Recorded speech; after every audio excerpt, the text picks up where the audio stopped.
y'all, what's up? Your girl G here, and we are right back at it. We're gonna get back into things and immediately talk about Ready to Love. Ready to Love, y'all, this season is a dud. The past two seasons, low-key, have been straight poochies, garbage. It's just like, the honest truth is, a lot of these men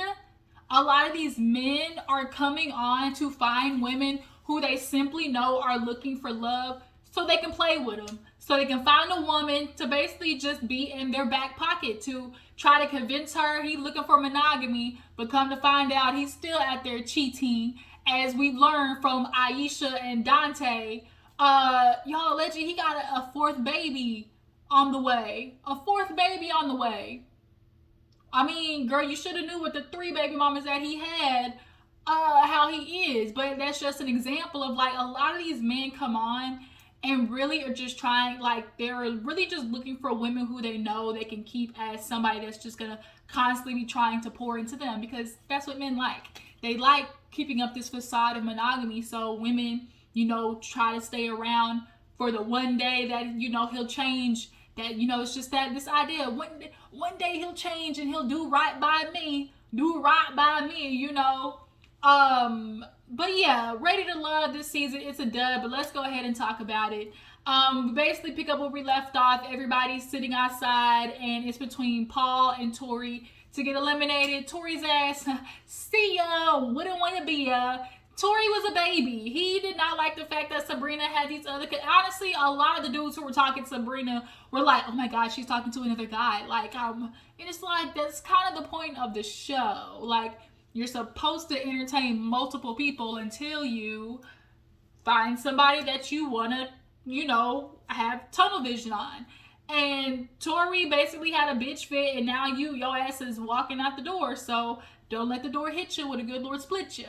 So everybody goes inside, and Demetrius and Sabrina kind of have a moment where he's like, he rubbing her finger, he rubbing on the top of her hands and everything. And he's like, man, I just need you to tell me what you want from me. I really feel like we should, we need to deepen our connection, really, try to build our bond. And she's like, yeah, I want that. And I really feel like we both, are interested in each other. It just seems like, because both of us are, passive. I'm not passive. Like, he heard the word passive and just, like, it triggered him. You could tell, like, the way he was, I'm not passive. Like, chill, bro. I'm just being in the sense of, like, you're not really taking initiative, you're not really taking initiative in pursuing Sabrina. And his excuse basically is, after the process, I can really, give into you. After the process, we could really focus on each other. And Sabrina's like, well, I need to see some of that energy that you would give me outside, like, after this right now, so I at least know for real. But all he wants to feel like in his confessional is, I'm not the type of man to give a girl 100% me, if I know that she has some, if she's interested in other guys. But when y'all do that, like, you're already just eliminating your chances, because regardless of what she's doing with another guy, you should if you want her, pursue her at all 100%. Him and Tori basically had the same, default reaction, which is, well, if you talking to him, I'm not gonna give you my attention then. And it's like, how she's supposed to know, or maybe want to see that she's more serious with you, unless you are making the effort to show her, hey, look over here, pay attention to me, I'm the man you want. But it's just like, Demetrius, the military guy, it's something up with him. I don't fuck with Demetrius, him and his Velcro Beijing beard. So then we move on, and there's a scene with Carmen and Genuine B. That's why I call him knockoff Genuine. So Genuine B and Carmen, they sit in the hot tub, and we know what it is with the both of them. Basically, they both were shooting their shots. Everybody else, them hoes missed. So they basically looked at each other, was like, oh, you ain't fucking with nobody? I'm not either. Let's do this. And if their relationship is clearly based off sexual tension, if she has sex with him, like, girl, you are stupid. Because Carmen, all of these men look at you like, I want to hit. it's like they look at you basically like it's just like, I'm not gonna marry her. I'm a hit though, like, and I'm hoping at the retreat she ain't let Donovan hit. Like, they went to bed together. Carmen and him basically just said, oh, this connection, like, it's just really building. She's like, I know I see you with Sabrina, but I really feel like we have something. What is it that you want to do? And of course, he's lies, sweet, with my sweet nothings. There's a whole bunch of sweet nothings. Yeah, I just really feel like we've gotten closer to each other. And yeah, I definitely feel like, this is something, we should, look further into. Just very vague. And of course, she's me. You wanna get with me? Like, she's so easily just like moved by men's attention. It's like, Carmen, what is your history, boo-boo? Like, I need to know, was your daddy in the picture? Like, Carmen is just giving real, just like daddy issue tease. Like, just I don't know, something about Carmen just, I can't mess with it. And the way she's so ready to fight with women too is another thing. But her and Donovan basically go to get bed together. Joy and Clifton have a moment in the hot tub with Sabrina and Demetrius. And they're basically all vibing. Sabrina trying to give Demetrius a little more attention and try to be more, affectionate towards each other. But for them, that's going to take a while to build, because Sabrina, you can tell, is slow to let her wall down. Clifton, he had his moment with Joy after he talked with Dakia on the couch.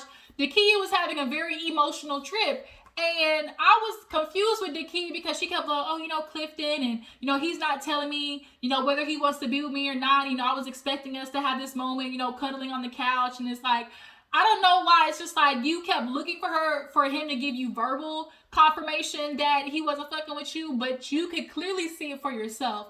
Like, sometimes you don't need that verbal closure from somebody. Just sometimes it's okay to peep. Okay, I see the way you move. And, take that for what it is and, move the opposite direction. But she, was sitting on the couch, and she did reveal in the previous episode that basically her and Clifton were talking about, we'll have a moment on the couch, let's find a little snuggle time, stuff like that. So I could get why maybe she got a little hopeful. And then you get there, and then you see him messing with Joy, and it's just kind of like, pop that balloon, that idea. And she lets Clifton know. She was like, Clifton, I just really, I thought we had a connection. He was like, well, we did. She was like, we went out to dinner and everything was great and we vibed. But then I get here and just kind of like, it went nowhere. Like, it's very clear that you have a connection with Joy, but it would have been nice had you told me. And also that, like, you're doing it in front of my face. Like, I don't know how I feel about that in the essence of like, you're doing it in front of my face. Like, yeah, you do have to have some type of respect for the other person. So of course not a whole bunch of kissing and cuddling in front of somebody. But I think Clifton was like, he was avoiding confrontation with Dakia. Like, he knew, like, it was since the get-go, Joy and Clifton, like, everybody has seen for them, even, like, from the get-go, they had a spark. And I think he just chickened out and didn't go to Dakia and say, you know what, I fucks with you, but I got a stronger connection with Joy. I think he just chickened out, and he basically was trying to avoid that confrontation. But that still isn't fair, because you told Dakia all of these things and kind of sold her on, there's a chance, but really there wasn't. So she kind of cuddles to him, and she kind of gets stuck there and was like, damn, this is nice, but let me get up because, don't get me stuck on something I can't have. And it made her emotional.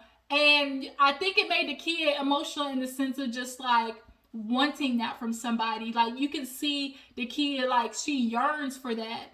That I guess the presence of a man in her life, and it ain't on this show. I'm gonna tell you that much, Dakia. It is not on this show. Period. That is not on this show. You need to run quick, fast, in a hurry, because ain't none of these men for you. What else happened? So the next day, everybody wakes up, it's time to go. Guess who decides they want to show up? Tina's ass.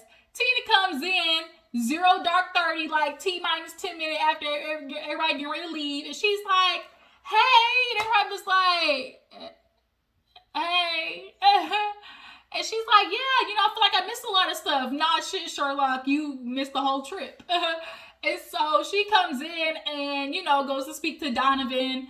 And she's like, I just really feel like I'm just kind of going through a lot. And, I just can't say. Every time I heard confessional, she's just like, I just can't say. I just can't say, I was just dealing with this much. It's so hard to balance this, and this. And it's like, sounds like excuses. Like, just say you didn't find anybody that you had a connection with. But then on the same time, it was like, oh, I started a good connection with them.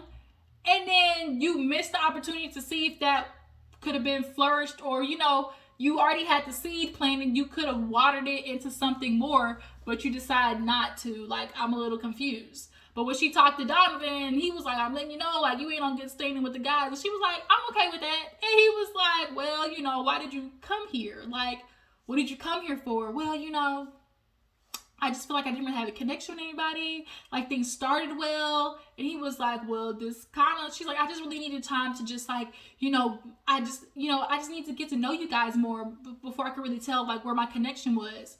Like Donovan said, this would have been a good time for you to do that. That's what this trip was for.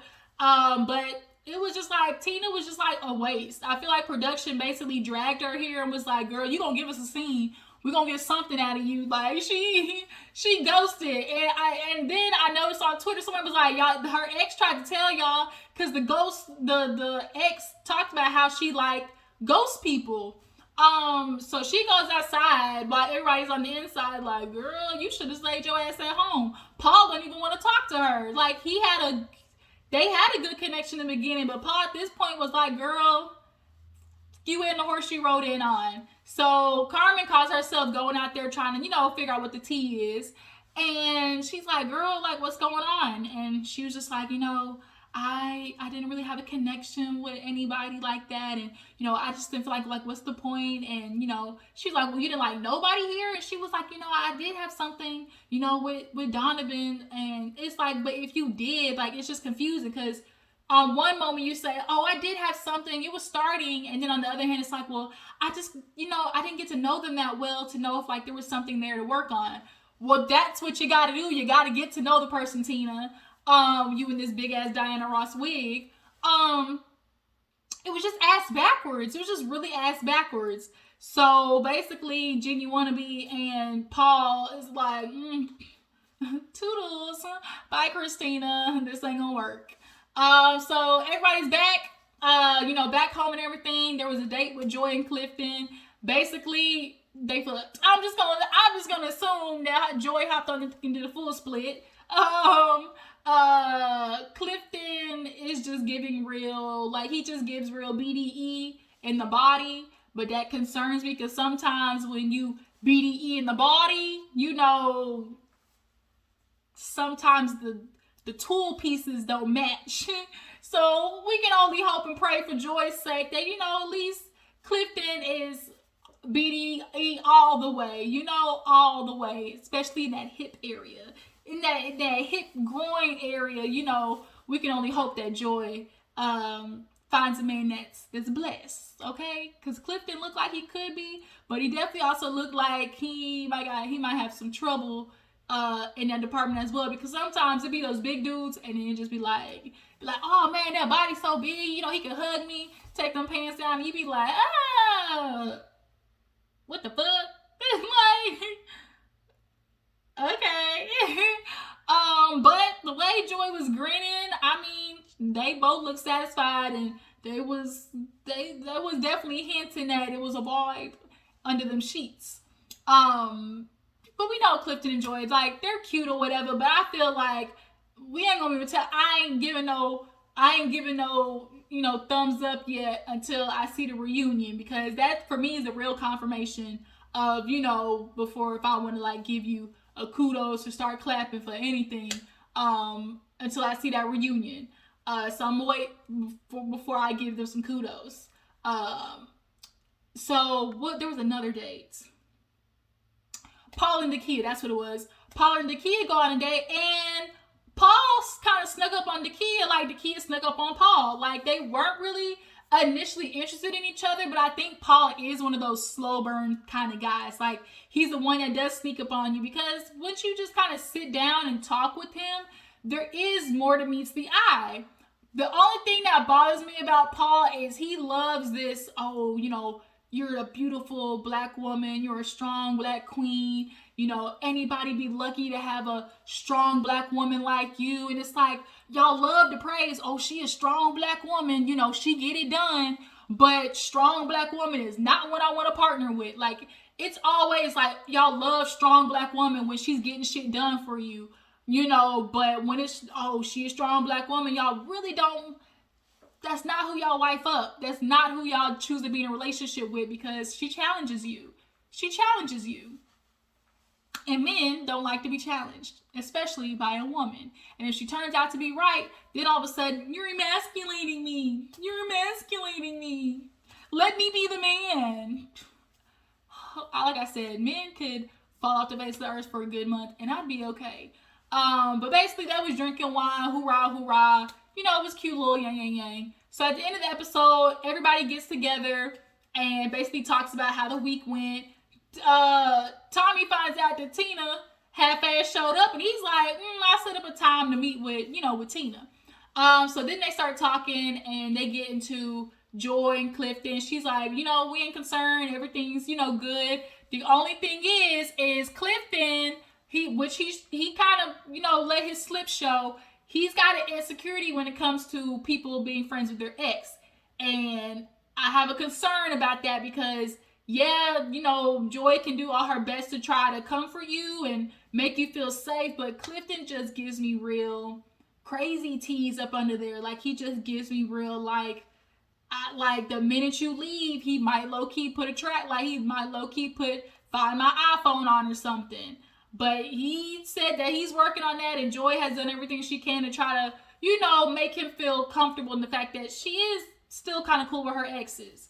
So, they moved to Carmen and Nakia and Paul. Paul basically talks about how he had a good time and was really able to, figure out his connections. He does have something with Carmen. She's sexy, businesswoman, entrepreneur. Then you got Nakia, who's a real woman, who's definitely the type that you would wife up, and she's definitely has more up under the skin, once she puts her wall down.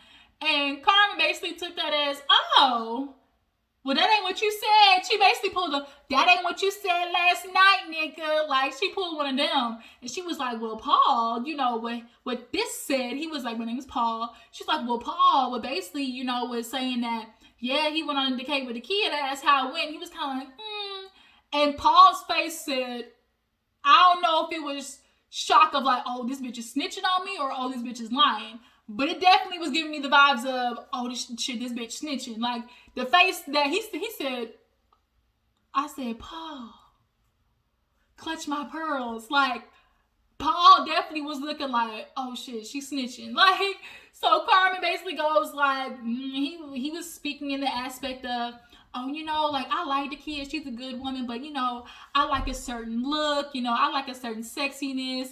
And it definitely gives that Paul depth, because he liked the younger women. You could tell that's where he gravitated towards. So, in Carmen saying that, I do believe her. Dakia is saying that she don't believe Carmen, but I think I do. There's something to what Carmen is saying. Paul definitely looks like, he said that. And then he did kind of say, he was like, well, he's like, no, that's not what I said. He said, I do like women with a certain kind of sexiness. That's what I said. So if he is already kind of like feeding into it, and in essence really low-key admitting that he said something like that, then there has to be some truth to what Carmen is saying. Y'all drop down in the comments. Do y'all believe Carmen? Do y'all feel like she was saying, the truth, and Paul saying that? The key decide, Tommy, can I say something? I'm going to let you know that I don't believe Carmen. I don't believe the words she said. I went on that date with Paul, and I feel confident in what we got. And she was like, well, bitch ditto. Like, I don't trust you either. She was like, ever since Carmen came on, she been trying to sabotage the dates. Nakia feel like ever since the whole Eric situation, Carmen low-key been on that ass, and I do feel like there was a little bit of Carmen seeing the type of air that Nakia has. and the men seeing that more as, we'll just say, like, wife material, or they viewed her in just maybe a different respect than Carmen. And she definitely always tried to win with putting the titties first. You know, she definitely tried to win putting the titties first, and it didn't work, you know. I do feel like there was a little bit of Carmen, like, competing with Dakia, but in the essence of lying about this situation, I don't know, y'all. I kind of feel like there was some truth to what Carmen said, but y'all dropped it in the comments. Tommy had to check him, and she was like, well, I mean, if you got it, if you ain't got it, I mean, it ain't my fault. And then Dakia was like, well, there's a difference, you know, there's sexy and classy's always in style. And she was like, what else did Dakia say? She was like, oh, you know, bought versus, or purchase versus natural. And Tommy was like, wait, you know, let's hold up, let's not do that. So he moved on to Sabrina. And Sabrina talked about her connections with Demetrius and Donovan, but she's worried because Donovan, you know, when she talked to the friend, she was like, the first thing the friend said to me was, you know, Donovan likes somebody submissive. And she's like, that's not my default setting. And so she's worried that as the relationship continues, her and Demetrius are basically just gonna, like, butt heads. And I feel the same way. I feel like it's always gonna be, you know, two bulls just going at it with each other. And Demetrius, he wants to sit there and try to basically cover it up as, oh, you know, that's what my friend said. You know, well, my friend, he uses one word and I'm not going to, you know, let that characterize me. But the thing is, of all things for your friend to say, he says that as one of the top things, which means that's what you're telling your friend. Like, your friend wouldn't have said that if that's not something that you've mentioned around him. So that's clearly in your character, or clearly how you feel. But he knows how that looks. He's a military man at that. Demetrius is full of shit. Demetrius, he basically goes to the, well, I can't, you know, give her 100% because I see that she's, you know, talking with other guys, you know, so I'm just not that type of man. And so it's just kind of like, how else do you expect Sabrina to want to go for you when you're not showing any effort, simply based on the fact that she's talking to other guys? Like, now, like, you're not pursuing her and then you're mad that she's not being more interested in you. So then Donovan decides he wants to come forward and low-key come after Sabrina and was like, oh yeah, she basically snapped at me. She kind of came for my neck. And he was like, yeah, she basically told me, like, oh, like, nigga, you next, basically, like you're the next to leave. And she's like, that's not what I said. And she was like, we were joking, and you were kind of like, haha, like, who do you think's gonna leave next? And she was like, shoot, it may be you. She was like, that's all that I said. And Junior Wannabe was basically like, oh, you know, the devil definitely showed their face. The devil? Nigga, like, Junior Wannabe. Like, it is very obvious, like Sabrina said, I have a concern about, you know, Donovan. Basically, yeah, you recently got a divorce, but are you ready? That was 4 months ago. Did you really do the work? 9 times out of 10, no. Because he said he was dating. He was in 2 relationships within, like, you know, seriously dating 2 girls within that time.